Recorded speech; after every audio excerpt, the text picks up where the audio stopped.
Rahul, how are you? I'm good. How are you doing? Good, good, good, good. Good. So Rahul, let's start. Can you tell me about yourself, and then we will go Yeah, from there, okay? yeah, sure.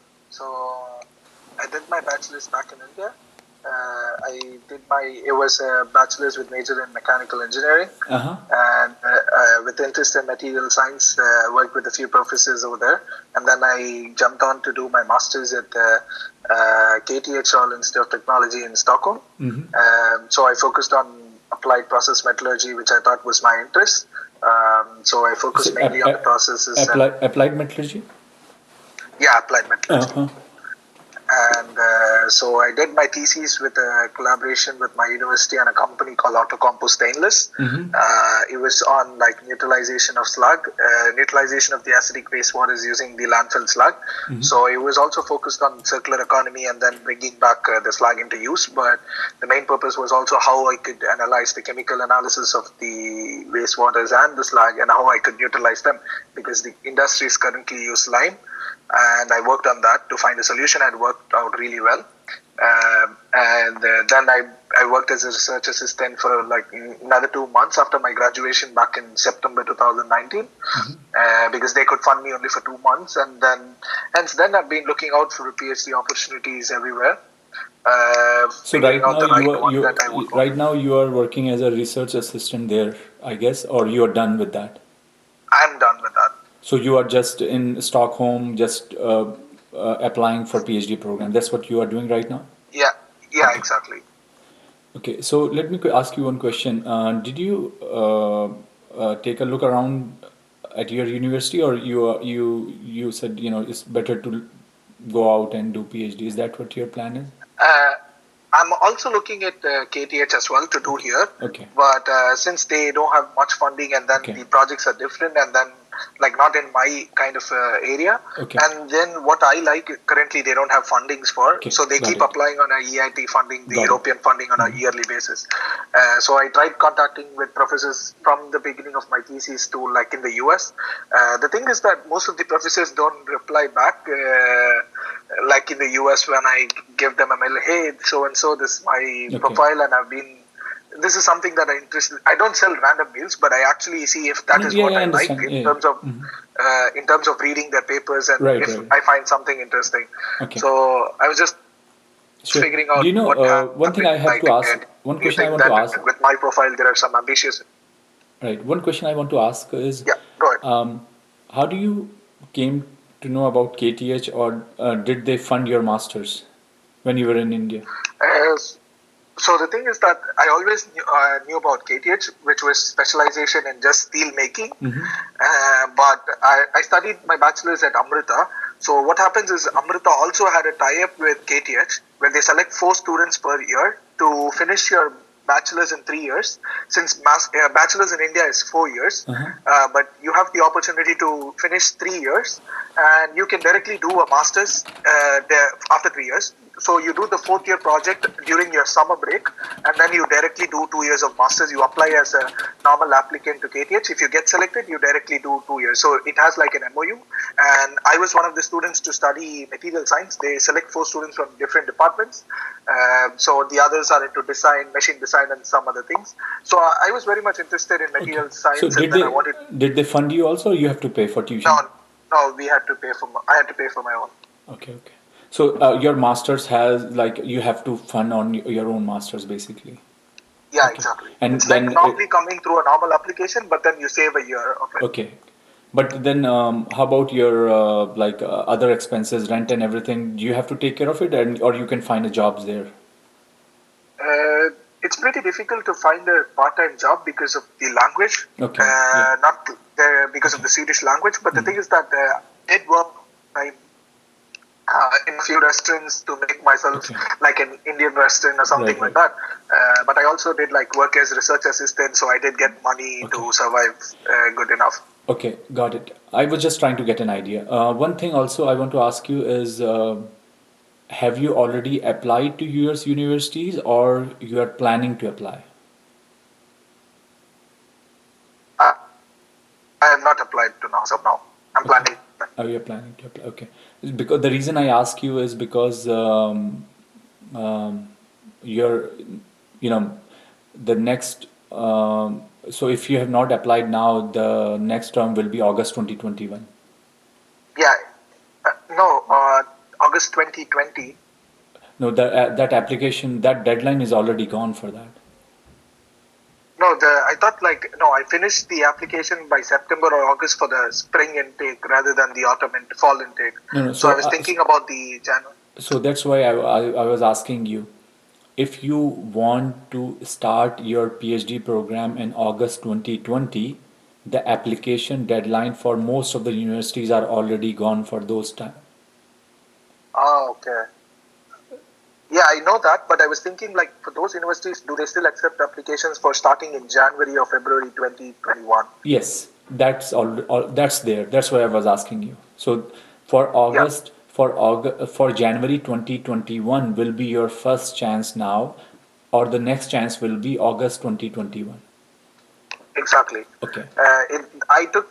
I decided to go with the January intake of 2021 is also because it's not that I'm sitting just figuring out. I've been working on different projects to gain knowledge on myself as well daily. No, no, that's fine. Being from a startup. I'm not saying why did you do that. I'm just informing you. Yeah, yeah, Yeah. yeah, So the other thing is, also have to understand is the January intake, the admission January intake is usually very low also. yeah, So that means the competition is higher. Okay, just to let you exactly. know. And the part of the reason is because all the teaching assistantship, I don't know how much you know about, you get research assistantship or teaching assistantship. The teaching assistantship usually are given in August for a whole year. So there are no new teaching assistantship in January. So the only thing left for you is to get a research assistantship. And most of the time, professors, unless and until they get some totally new funding around December or whatever it is, the students are already assigned for August. And most of the students, since they graduate in May, the new intake of the students the professor will have will be August. Okay, So I get it. what I'm just trying to tell you that the probability of getting into a PhD program in January is much lower than in August. Okay, Okay, just keep okay, that in my mind. But having said okay, that, I joined in January, so I know. okay, I was fortunate enough because the professor got some funding and he was looking for a student, and this was 2004. Okay, okay, so just okay, to give you an idea, that is the normal trend. okay, Okay, so and I am not gonna also my opinion to you will not be biased on whether the situation which is ongoing right now, because many things could change, okay, right? So I will my advice to exactly. you would be right now will be based on, let's not think of this coronavirus and let's see what's the best possible chances, and then I'm going to tell you my feeling for what's going to happen also, so you get an idea. Yeah, sure, I just want to ask you, sure. are you single, married, or you have kids? No, I'm single. Okay. I'm just 24 years old. Okay. No, no, I'm just asking because that might change also, right? People take some decisions based on that too. Yeah, Okay, so yeah. so here is the thing. Looking back your profile, have you given your GRE TOEFL or not yet? Not yet. I'm Okay. gonna give my IELTS now, but I'm gonna give my GRE in the coming few weeks or like months, a Yeah. month or so. Yeah. So I'm waiting for that. Okay, so many things are going to depend on that also, your admission. Okay, So here is the okay, thing. You don't screw up your GRE. okay, Okay, don't. That's like the worst thing that you can do. Okay. okay, I think the amount of research work you have done and everything is well good enough that that makes you a good PhD student. There is no doubt in my mind for that. But if you want to okay, get into a good school and under a good professor, don't screw up your GRE and okay, TOEFL. Okay, that's number one. okay.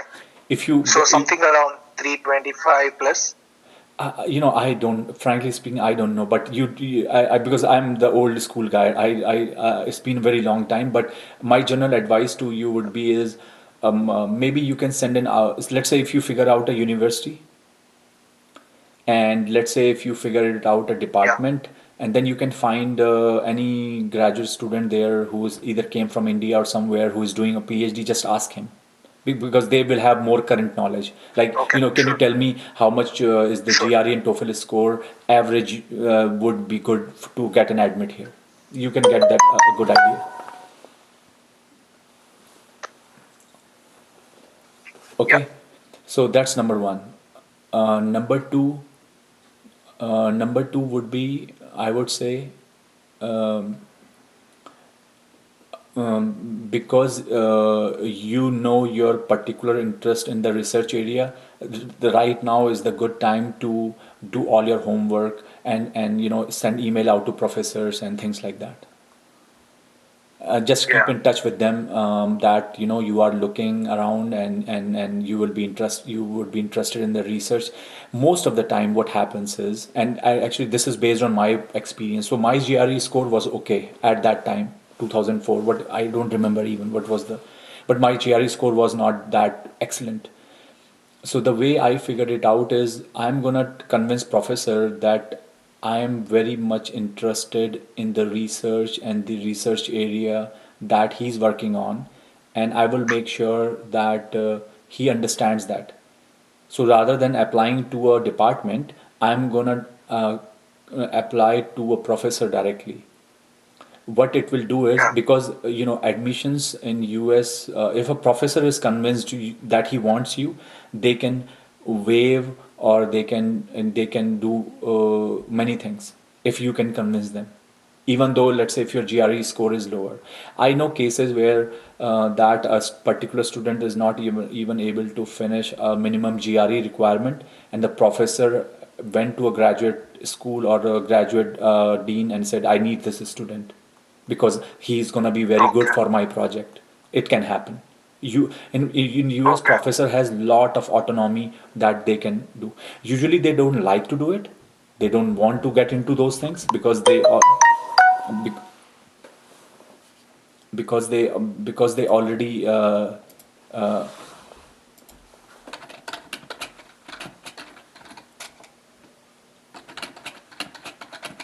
because they already have a lot of applications. So but it's your job to convince them also.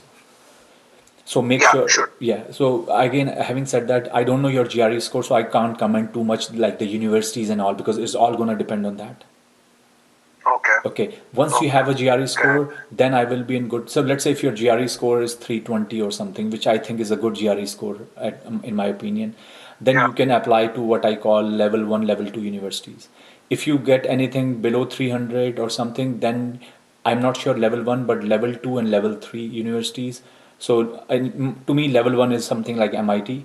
A level 2 would be something Okay. like, I would say, Texas A&M, and level 3 in my opinion would be Cleveland State, just to give you an idea. Okay. Okay, so Yeah. that's Yeah. I get it. that so that's how I will see that. Yeah. But my one doubt that I major had was because a lot of people in the Pittsburgh, like example, for particular in Carnegie Mellon, work on steel making because Pittsburgh is a steel city. And I've had conversations with a few professors, but even though I don't get replies from them because I know they're busy and they are big professors. But if I go ahead with giving a shot with my around 320 score, do you think that I would be a good applicant with my research projects and skills? You know, I would, if if you get that GRE score, okay, Yeah. and if you know that in that department there are professors who work in that particular area, Yeah. I think the probability of you getting admission there would be high, Okay. but it becomes much higher if you had some sort of a communication with the professor at the same time. Yes, I get it. Okay, Yeah. it would become much higher. Okay. Um, you know, you need to understand one thing. I would say here, I think where you are doing, I think in my opinion,